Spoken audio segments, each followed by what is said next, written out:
एक तरफ मौलाना की शक्ल देखने के लिए लोग बेचैन हैं, तो दूसरी तरफ हमारी समाज की और हमारी बेटियां, जलसा हो रहा है, तकरीर चल रही है, लेकिन आप इस जलसे से बाहर निकलकर उनका मंजर देख सकते हो कि कौन जलसा सुन रहा है और कौन मार्केट घूम रहा है, कौन मेला के अंदर टहल रही है और कौन जलेबी खरीद रही है और कौन चूड़ियां खरीद रही है। और आप इसी जलसे में ऐसे नौजवानों को भी देखोगे जो जलसे से दूर फोन पर, मोबाइल पर बात करके मिलने का जगह और वक्त भी मुतय्यन करके आए हैं, और आज जाकर देख लो बाहर तो ऐसा लगेगा आपको जैसे कुतिया के पीछे 10-10 कुत्ते लगे। मौलवी जर्जीस बदनाम है कि मिसाल खरी देता है। मैंने उस घूमने वाली लड़की को कुतिया कहा है और उसके पीछे घूमने वालों को कुत्ता कहा है। तुम्हें जो करना हो कर लो, मेरा चाहो क्या करोगे, कहा है मैंने, और अपने जुमले वापस लेने के लिए मैं तैयार नहीं हूं। अगर तुम्हें अपनी बेटियों को कुतिया सिफत होने से बचाना है तो उनकी निगरानी करो, और तुम्हें कुत्ता बनने से रुकना है तो उनका पीछा करना छोड़ो। कहूंगा मैं, और अल्लाह की कसम अपने जुमलों पर हमें कोई पछतावा नहीं है, कोई फिक्र नहीं है कि कौन क्या सोचेगा मेरे बारे में। हर इंसान अपनी सोच में आजाद है, सोच में भी आजाद है, सोच सकता है जो कुछ सोचना हो उसको। एक तरफ हाल यह है कि लोग कुरान और हदीस सुनने के लिए बेचैन हैं, चैनल वालों से लड़ने के लिए तैयार हैं, तो दूसरी तरफ ये मंजर भी है, हमें अपनी सोच बदलना पड़ेगी। इस्लाम के नियम और कानून को पूरी तरीके से फॉलो करना पड़ेगा, चाहे हमारी समझ में आए या ना आए। हमें इस्लाम के अंदर पूरा का पूरा दाखिल होना पड़ेगा। 2-4 नमाजें पढ़ लेने से हम मुसलमान नहीं हैं, 2-4 रोजे रख लेने से हम मुसलमान नहीं हैं। माफ कीजिएगा, बहुत सख्त मिसाल दे रहा हूं, 2-4 इबादतें कर लेने से आप मुसलमान नहीं कहलाए जाएंगे। कल की तकरीर में कहा, आज भी कह रहा हूं, 2-4 इबादतें कर लेने से आप मुसलमान नहीं होंगे। ये खंबा है, मान लीजिए बिजली का एक पोल लगा हुआ है, मान लीजिए कोई खंबा लगा हुआ है और उसी खंबे के पास आम का एक पेड़ लगा हुआ है। सख्त हवा चलती है, सख्त आंधी आती है, और उस तेज हवा से आम के चंद पत्ते टूटकर इस बल्ली पे लटक जाते हैं, चिपक जाते हैं, या बिजली के खंबे से चिपक जाते हैं। हवा चली, आम के पत्ते टूटे, उस पेड़ से पत्ते टूटकर बिजली के खंबे पर लग गए, तो आप उस बिजली के खंबे को क्या कहोगे? आम का पेड़? नहीं कहोगे। मौलाना जर्जीस कहता है कि वो आम का पेड़ है, आप कहोगे कैसे? देखिए आम के पत्ते लगे हुए हैं उस पर। आप कहोगे साहब आम के पत्ते सिर्फ ऊपर लगे हैं, उसकी जड़ तो आम की नहीं है, वो बिजली का खंबा ही रहेगा। नहीं, मैं कह रहा हूं आम का पेड़ है, इसलिए कि आम के पेड़ पर पत्ते लगते हैं, बिजली के खंबे पर भी पत्ते लगे हैं। आप कहेंगे मौलवी जर्जीस पागल हो गया है, रांची ले जाओ, इसका इलाज कराओ। अरे बिजली के खंबे पर आम के चंद पत्ते चिपक जाने से बिजली का खंबा आम का पेड़ कैसे हो सकता है? तो मैं भी आपसे यही कहना चाहता हूं कि एक इंसान 2-4 नमाजें पढ़ लेने से, 2-4 इबादतें कर लेने से, 2-4 फकीरों को खाना खिला देने से, 2-4 अच्छे काम कर देने से पूरा मुसलमान कैसे हो सकता है? जब बिजली का खंबा आम के चंद पत्तों की वजह से आम का पेड़ नहीं हो सकता है, आम का पेड़ तभी होगा जब उसकी बुनियाद, उसकी जड़ भी आम की हो। उसका तना भी आम का हो, उसकी शाखाएं आम की हो, उसके पत्ते भी आम के हो, और उस आम के पेड़ में आम का फल भी लग रहा हो, तब आप उसको आम का पेड़ कहेंगे। इसी तरीके से आपको मुसलमान उस वक्त कहा जाएगा जब आपकी बुनियाद जड़ से मुसलमान हो, आपका उठना इस्लामी हो, आपका बैठना इस्लामी हो, आपकी बुनियाद इस्लामी हो, आपका चलना इस्लामी हो, आपकी शादी ब्याह इस्लामी हो, आपके समाज में रहना इस्लामी हो, आपका चाल चलन इस्लामी हो, आपकी मुंह से गुफ्तगू इस्लामी हो। जब ये सारी चीजें इस्लामी हो तब कहा जाएगा कि आप मुसलमान हैं। वरना बिजली के खंबे पर आम के 2-4 पत्ते चिपक गए हैं, बस 2-4 अमल कर लेने से आप मुसलमान नहीं कहलाए जा सकते। अपने जड़ में मुसलमान बनिए। बैठो तो इस्लाम छलकता हो, उठो तो इस्लाम छलकता हो, चलो तो इस्लाम छलकता हो, शादियां करो तो इस्लाम छलकता हो, बीवी के साथ ताल्लुकात कायम हो तो इस्लाम छलकता हो, आपकी हर अदाओं में इस्लाम नजर आता हो, तब आप मुसलमान हैं। ये चीज हमें अपने अंदर देखना होगी, ये चीज हमें अपने अंदर पैदा करना होगी।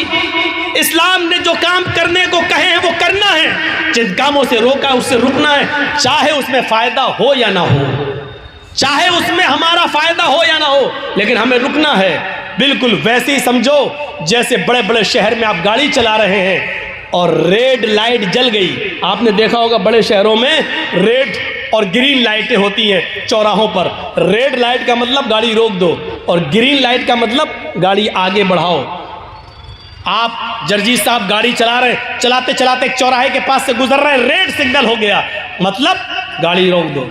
हमने गाड़ी रोक दी, लेकिन हमने देखा दाएं से कोई गाड़ी नहीं आ रही है, बाएं से भी कोई गाड़ी नहीं आ रही है, सामने से भी कोई गाड़ी नहीं आ रही है। तो अब नुकसान क्या है? जब एक्सीडेंट होने का खतरा ही नहीं है तो हमने गाड़ी को आगे बढ़ा दिया, चला दिया। आपने रेड सिग्नल में गाड़ी आगे बढ़ा दी है, आपने कानून तोड़ दिया।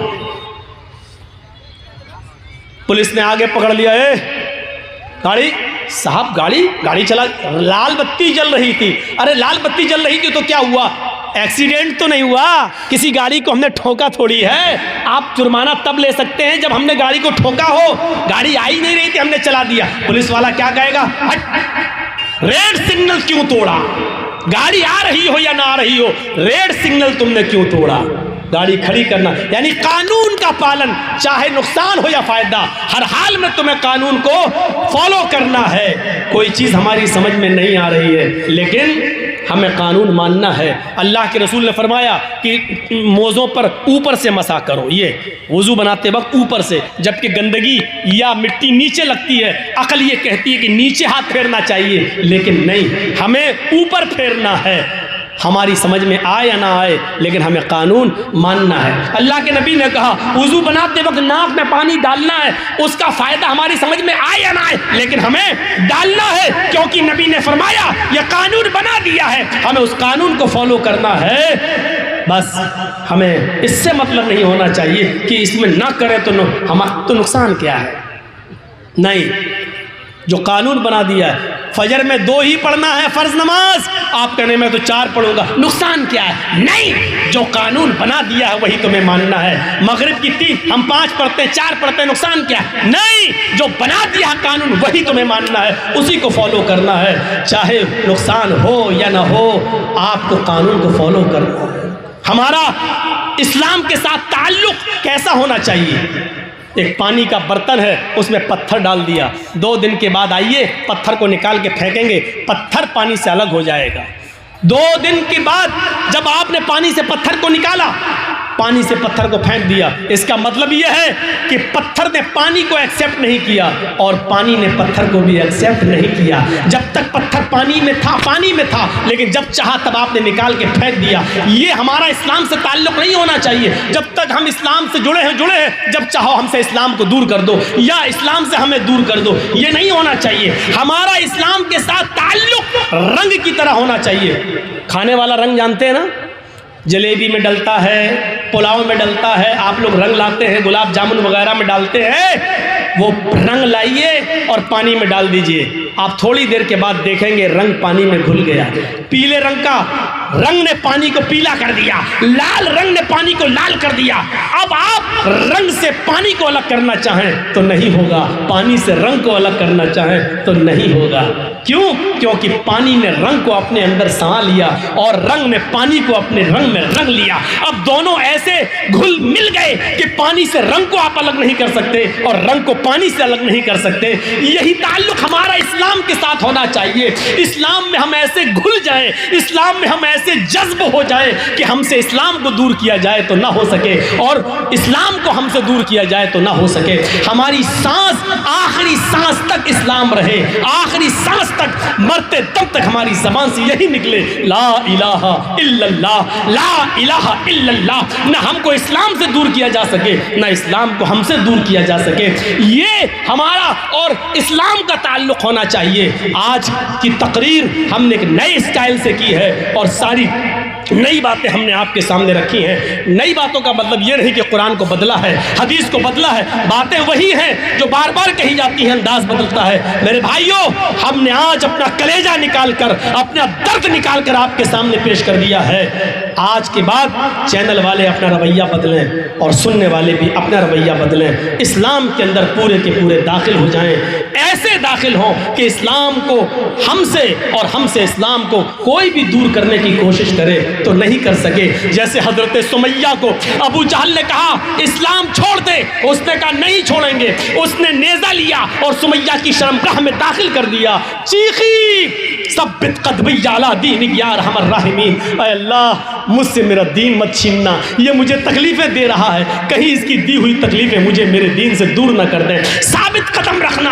अबू जहल ने कहा अभी भी नहीं मानती है। उसने कहा नहीं, इस्लाम मेरे दिल से कैसे निकल सकता है। उसने 2 ऊँट मंगाए, एक ऊँट का से ये पैर बांधा, दूसरे ऊँट से दूसरा पैर बांधा। इस ऊँट का चेहरा पूरब की तरफ, उस ऊँट का चेहरा पश्चिम की तरफ। सुमैया, इन ऊँटों को मैं कोड़ा मारूंगा, ये एक ऊँट इधर भागेगा, एक ऊँट इधर, और तू बीच से तेरे 2 टुकड़े हो जाएंगे। सुमैया मुस्कुराने लगी। अबू जहल कहता है तू हंस रही है। सुमैया आसमान की तरफ नजर डालती है। अबू जहल ने कहा क्या देख रही है, इस्लाम छोड़ती है या नहीं?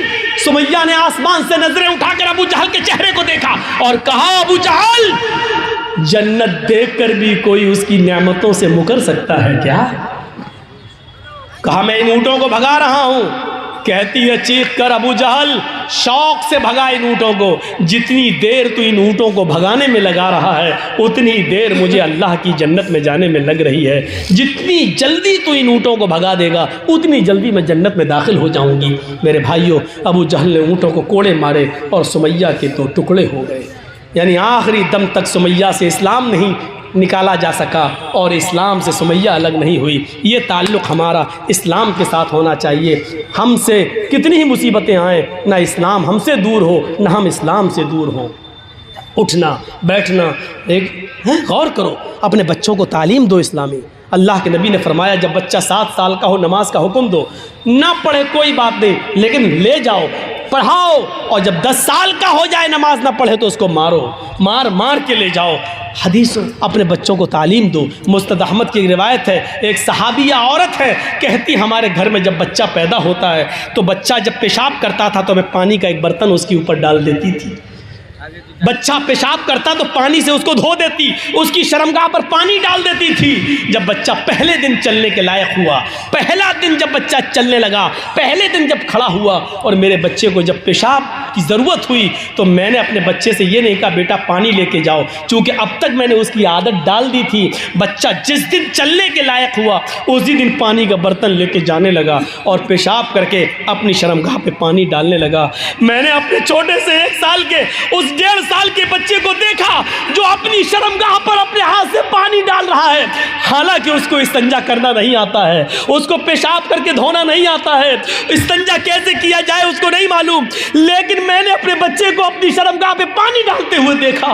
मैंने कहा फुज़्तु बिरब्बिल काबा, अल्लाह की कसम में कामयाब हो गई, अल्लाह की कसम में कामयाब हो गई। मैं अपने बच्चे को जैसा बनाना चाहती थी मैंने अपने बच्चे को इस्लामी माहौल में ढाल दिया। ये उस औरत ने चीख कर कहा अल्लाह की कसम में कामयाब हो गई। वो औरतें गौर करें जो 4 साल और 6 साल के बच्चे की पैंट की चैन खोलकर खड़े होकर नालियों में पेशाब कराती हैं। तुम अपने बच्चों को इस्लाम की तालीम क्या दोगी? तुम अपने बच्चों को क्या बनाओगी? जबकि तुम्हारे शौहर BA और MA करने के बाद, PhD करने के बाद, MBBS करने के बाद खुद गधे और कुत्तों की तरह खड़े होकर पेशाब कर रहे हैं। तुम अपनी औलाद को बैठकर इस्तिंजा करने की तालीम क्या दोगी? उस सहाबिया से सीखो। इस्लाम के अंदर हमें पूरे के पूरे दाखिल होना है। उम्मीद है इंशाअल्लाह आज का हमारा ये बयान, आज की हमारी ये तकरीर हमारी ज़िंदगियों में इनकलाब पैदा करेगी और हम अपने मुआशरे में इस्लाम को पूरी तरीके से नाफिज करेंगे। बहुत थका हुआ था, कई दिनों से मुसलसल प्रोग्राम, और कल भी किशनगंज के इलाके में पौवा खाली में जाना है। तो मेरे भाइयों, परेशान हूँ, थका हुआ हूँ, फिर भी मैंने आपका 1.25 घंटा ले लिया है। अल्लाह से हम दुआ करते हैं कि बार इलाह हमारी ख़ताओं को माफ़ फरमा दे, हमारे गुनाहों को बख्श दे, हमें इस्लाम के अंदर पूरा का पूरा दाखिल फरमा दे। जब तक तू हमें ज़िंदा रख, इस्लाम में ज़िंदा रखना, और जब हमारा ख़ात्मा हो तो इस्लाम में, हमारा ईमान पर हमारा ख़ात्मा फरमाना। और आए बार इलाह हम तमाम मुसलमानों को हनफी, बरेलवी, शिया, सुन्नी, अहले हदीस इन झगड़ों से निकाल कर हमें सबको इत्तेफाक इत्तेहाद के प्लेटफार्म पर कायम कर दे, और हमें मिलकर चुनाव हो या कोई भी मौका हो, हमें इत्तेहाद इत्तेफाक के साथ एक जगह जमा होने की तौफीक अता फरमा। बार इलाह फिर से दुआ करता हूँ कि जब तक ज़िंदा रख, इस्लाम पर रखना, ख़ात्मा हो तो ईमान पर फरमाना। वमा अलैना इल्लल बलागुल मुबीन व आखिरु दावाना अनिल हम्दुलिल्लाहि रब्बिल आलमीन। जिन लोगों ने अभी तक ताउन नहीं किया या मज़ीद मदरसे का ताउन करना